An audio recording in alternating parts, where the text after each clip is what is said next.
আসসালামু আলাইকুম, hour kitchen রুমে স্বাগতম জানাচ্ছি। আজকে আপনাদেরকে তৈরি করে দেখাবো কাঁঠালের কাবাব আর সামান্য কিছু ঘরোয়া মশলায় কাবাব রেসিপি। তার জন্য একটি বউলে দিচ্ছি হাফ কাপ পেঁয়াজ, 10-12টা কাঁচামরিচ কুচি, হলুদের গুঁড়ো 1 চা চামচ, মরিচের গুঁড়ো 1 টেবিল চামচ, ধনিয়ার গুঁড়ো 1 চা চামচ, জিরার গুঁড়ো 1 চা চামচ, চাট মশলা 1 চা চামচ এবং স্বাদমতো লবণ। এবারে পেঁয়াজের সাথে সব মশলা ভালো করে মেখে নিচ্ছি।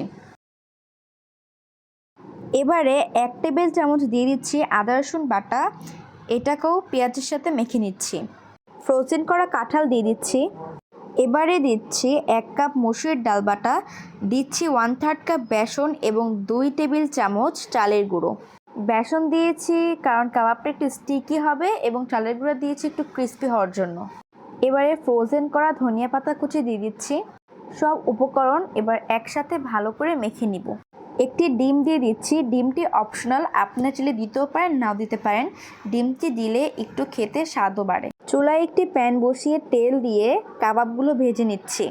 এই কাঁঠালের কোপ্তা দিয়ে আমি একটি রেসিপি করেছিলাম, কাঁঠালের কোপ্তা রেসিপি। আপনারা চাইলে ভিডিওটি দেখে আসতে পারেন, আমি ভিডিওটির লিঙ্ক ডেসক্রিপশন বক্সে দিয়ে দিব। এপিটোপিট করে আমি সব কাবাবগুলো ভেজে নিচ্ছি। এক এক করে কাবাবগুলো ভেজে নেওয়া হয়ে গিয়েছে, এবারে উঠিয়ে নিচ্ছি। আমি সব কাবাবগুলো 2 ব্যাচে ভেজে নিয়েছি। আর এই কাবাবগুলো আপনারা চাইলে 2-3 মাস পর্যন্ত ফ্রিজে রেখে ফ্রোজেন করে রাখতে পারবেন। ভিডিওটি ভালো লাগলে সাবস্ক্রাইব করে আমার পাশেই থাকবেন পরবর্তী ভিডিও নোটিফিকেশন পাওয়ার জন্য। আল্লাহ হাফেজ।